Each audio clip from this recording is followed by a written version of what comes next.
Hello everyone and welcome back to Football Manager 2020 and another part of this series with Tottenham Hotspur, where we are looking to win a second consecutive Premier League title after losing a second consecutive EFL Cup final. Now this is a massive game in our season after the last episode where we lost in the 119th minute another piece of silverware, this time to Chelsea. We have picked up with a couple of consistent 1-0 victories. The first one in the FA Cup with a rotated team taking on Sheffield Wednesday. It was Mason Greenwood who got the goal. Sheffield didn't even manage to get our shot on target in this game. We totally dominated but weren't quite clinical, and it took a special Greenwood free kick to make it 1-0. We then took on Aston Villa, and again we could have won this 10-0, but it was just a 1-0 win. And I don't mind that so much because the reason we've faltered so much this season is that we give away goals late against teams we should be beaten by 3 or 4-0. It stays 1-0 and then we lose late on. This time Grealish gifting the ball to Esposito in an area that you do not want to do that, and Esposito of course applying the finish at the end of it. So today we have 3 games that could pretty much decide our season. We're only going to show the first 2 because I'm confident we'll get past a championship, struggling championship, Leeds United in the FA Cup. But we need to take on Manchester City in the Premier League. It's finally poised. We are 5 points off the lead, but we have 2 games in hand on Chelsea. If City win this game, they go to 65 points. If we win our game in hand, it's then a 2-point gap at the top. So I wouldn't say that this game is a must win, but it's probably a must not lose. If we lose this game, that 5-point gap, even if we win the game in hand, you know, we're getting down to the real business end of the season now. There's 8 games to go on that 65-point lead, or total. So if you think about that, that's 24 potential more points, would take you up to 89. That puts you in the ballpark of around 85 for winning the title, which is what I said probably about 5 games ago in the Premier League campaign. So no, it's actually even longer ago than that, I think, but I'm pretty sure 85 points will win the title this season, which is not a high points total, and we should be able to hit that mark, but we need to beat City today really on that basis. Now Harry Kane is out for a week, so he won't play in this game or the PSG game, I don't think. So Esposito and Greenwood are going to lead the line today, with Fati and Ambere on the wings, Bellingham and Daniel in the middle, and Bernard is back after injury, not fully match fit, but we have Gonzalez on the bench, Diaz and Lorenzo in the middle, Cesar on the right, Onana in goal. We need to win this game really. So long as we don't lose, I don't mind. We are away from home, but if City win this match, our title challenge becomes much more difficult, not because we're 5 points behind City, that we can do, but being 5 points behind 2 teams at the top of the table makes it look a little bit like a 2-horse race to me. I think, you know, you're relying on 2 teams having 2 defeats while you win all of your remaining matches, and that's a big ask. Sterling with a corner early on here, it's cleared away only as far as João Felix manages to get the ball out to Sterling despite the tackle. It's pulled back to Arthur, ball over to Juan Carlos, who cuts inside, didn't know quite what to do with the ball there and had to go all the way back to Howe. Upamecano has given the ball away, I think. Well, he's found Ederson. It's then launched forward, and finally the ball is given away as Fati charges through. He's got 2 to his right. He puts it over. Daniel's arrived. Greenwood is in there. He's hit the post, or hit Ederson, and then been cleared out for a throw-in. But an early warning shot from our players that we are after the win today. Manchester City being forced to defend early on in their own stadium. You see, as it stands, 4-point lead at the top. With a game in hand, closes it down to 1 point. It's suddenly much more manageable. It's losing this game that becomes the problem, and we have just about managed to get that one away. Howe to Calderon.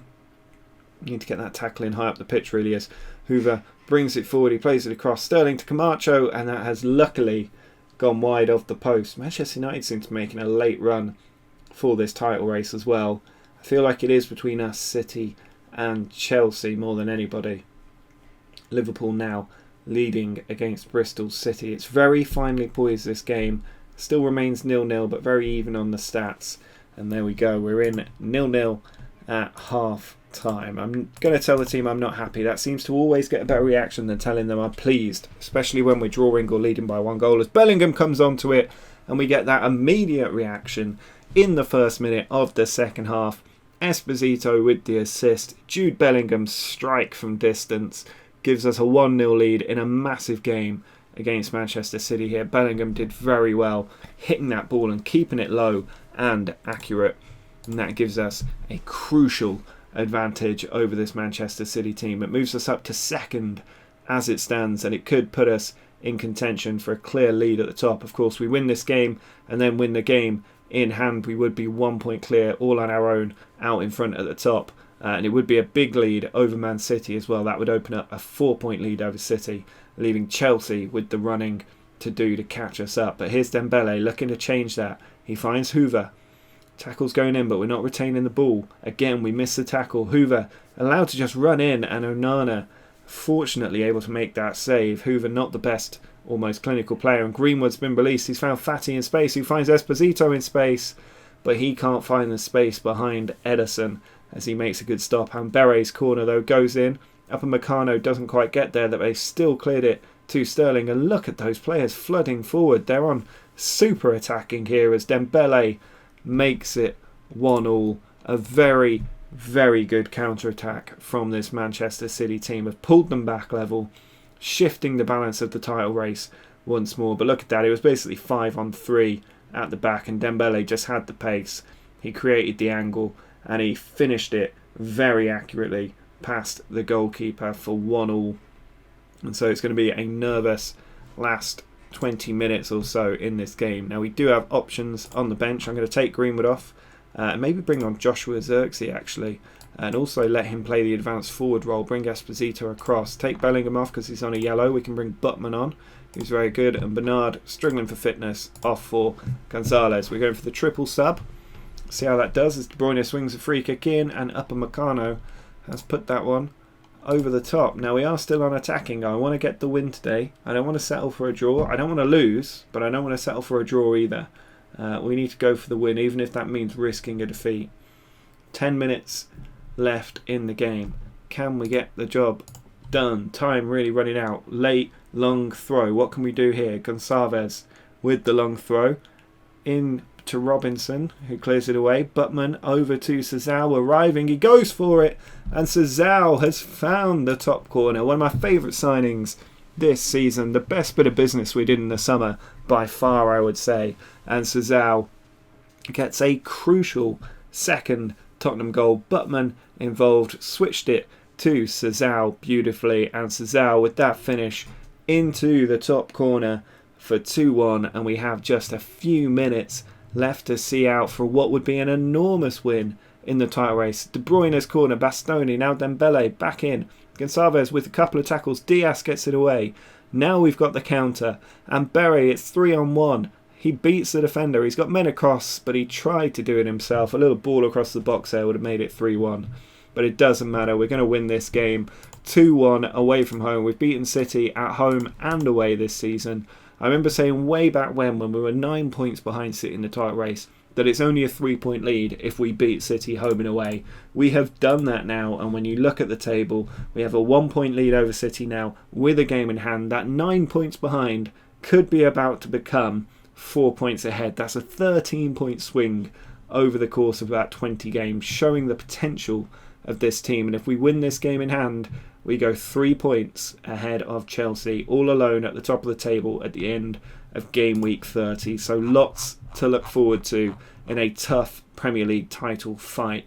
But up next we have Paris Saint-Germain away from home. We won the first leg 2-0. If we score early in this game, PSG will need 4 to knock us out.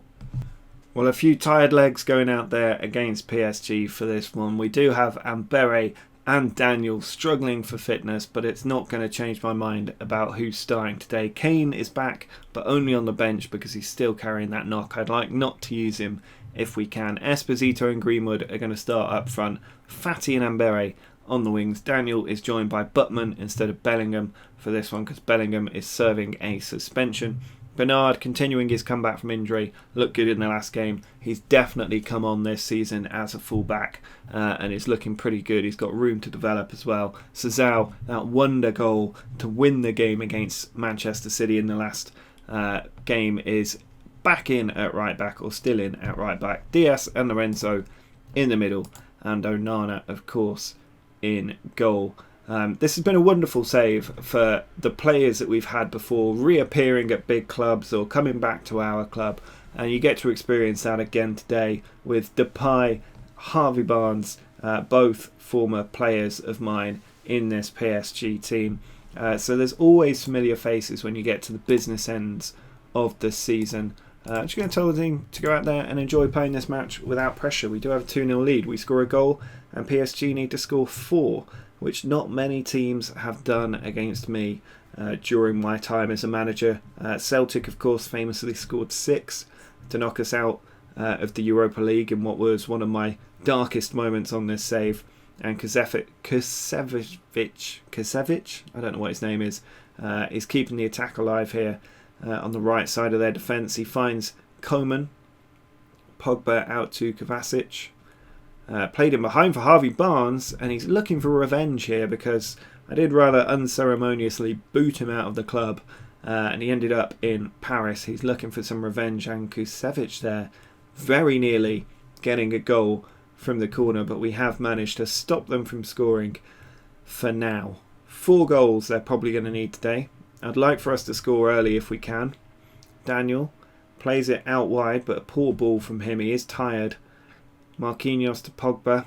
Played forward, Alex Iwobi running at us. Doesn't worry me too much. And Onana forced into a pretty good save there because that was a well-hit strike from Iwobi as Memphis puts it into Marquinhos. It's cleared away, and Florentino Luis is not going to be able to salvage that chance for Paris. Now, 30 minutes gone. They've picked up a few yellow cards. Maybe shows that they're looking to get stuck in this game. Potentially, we could face injuries if players get too low on fitness. Bernard with the throw in here. It's cleared out by Kusevich, but picked up by Daniel in a good position. He could shoot. He does. And Murray with the save. Daniel didn't look too tired there as he nearly gave us that away goal. It's into Ruben Dias. Esposito back out to Ambere. Good position, but he's offside as he ran at the goalkeeper there trying to give us that lead.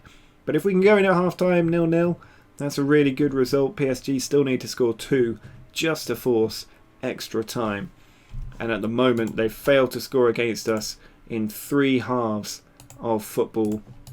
Can they do it in the 4th and final half? Neymar brought in off the bench at half-time for the 2nd leg in a row. You'd think they'd learn to just start him, but at the moment it's not working for them. He puts the free kick in and very nearly created a goal as we head towards the hour mark. It's Daniel forward to Ambere. Can we get the ball in behind? It's played through for Mason Greenwood. Tackle comes in, but Esposito finds Greenwood again, and that's a good save, and it has gone out for a corner. Fati forcing the corner off the defender, and now the corner goes in. Lorenzo can't get there, and Kovacic getting it forward to Neymar. We need to get a tackle on him, and Butman duly does that. Fantastic tackle from Butman, who's been so impressive. He's been a much better player than I thought he'd be when we signed him. He's got that potential to be as good as Daniel, as good as Bellingham, but he's already starting to show that potential as Alex Iwobi suddenly makes this a much more nervous game with that goal. It's his 11th of the season for PSG. It's from a Neymar corner. I mean, the ball's allowed to bounce in the box from a corner. That should never happen at any level of football, let alone this level. And now Kusevich gets it away. Ambere puts the ball in. It's cleared out. Pogba with it. I'm going to stay on attacking because the risk of conceding a second is worth it for the chance of scoring an away goal. But João Cancelo plays it over to Kovacic. Am I about to eat my words as Coman comes in? Onana smothers the ball. We are going to have to make some changes. So the players are flagging out here. And Beret flagging. Daniel certainly struggling out there. Duane Codolon is going to have to come on. But Daniel, last contribution is to be tackled. A sign that he does need to come off. And Memphis, a former Barcelona player, is through. But what a tackle from vice-captain Ruben Dias on Memphis, denying him the chance to score. Marquinhos now plays it forward to Kovacic. He's still got the ball. He's forced to go all the way back to Mere. He plays it over the top to Pogba. Kovacic over to Pogba. Ball back to Marquinhos. Coman trying to cut inside from that right flank. Puts it across. Cesao gets it away, but not very far. Neymar back to João Cancelo. Trying to keep it down this left flank, and they have found Neymar. It's where their best player is, with Pogba out there as well. And Duane Codolon's intercepted well there, and now Esposito's played through. He's got Cesar on the right if he wants to use him. It's David Neres actually, and he nearly got that crucial away goal, but time just running out here for PSG. I am finally going to go to cautious because 2-2, not the end of the world. We've got extra time then, and we still just need that away goal. But if we can see out this aggregate lead, I'm a happy man. Duane Codolon's late corner put in, and the effort from Esposito just wide of that far post. Very close to giving us a crucial goal. And here we go, probably last throw of the dice. It goes in. Onana's missed it. Neymar is there. He finds Sabitzer. And they've managed to do it. 92nd minute, they make it 2-0. 2-2 on aggregate. And it's all to play for as we surely head to extra time. Onana just missed that. If Onana had taken that ball or tipped it away from Neymar, or if Onana had stayed on his line instead of going for it, it may well have finished 2-1 on aggregate, but instead we are going for extra time and the team need to be shouted at, I think, is the only logical reaction for a manager in this situation. Now we are able to make another 2 substitutions, so I think we should go ahead and potentially do that. Let's move Greenwood out onto the flank and we can bring the injured Harry Kane on. We also need to take Bernard off because he's going to really struggle trying to survive extra time. They've made all 4 of their substitutions. Casemiro now in at central defence, but really we need to score. We need to score. I don't want this to go to penalties. It should never have got to the point of penalties. And Harry Kane with the ball plays it in behind for Esposito. He's got Fati arriving. He doesn't use him, and he's hit the side netting instead of the back of the net. Very unfortunate for Esposito. Can we get this chance? We need to get creative. We've got a few minutes left. Neymar here with a corner. It goes in. Ruben Dias away. We need to make sure we don't concede, of course. Duane Codolon brings it forward. Really, we need to score to stay in this game and have control of our destiny. And David Neres does just that with a beautiful goal. Excellent stuff from David Neres. Not being the star man at this Spurs side, but he's just put his name up in lights with a fantastic goal that surely knocks out PSG. Excellent run. He used Esposito as a shield from the goalkeeper's eye line, and then he finished it beautifully inside that far post.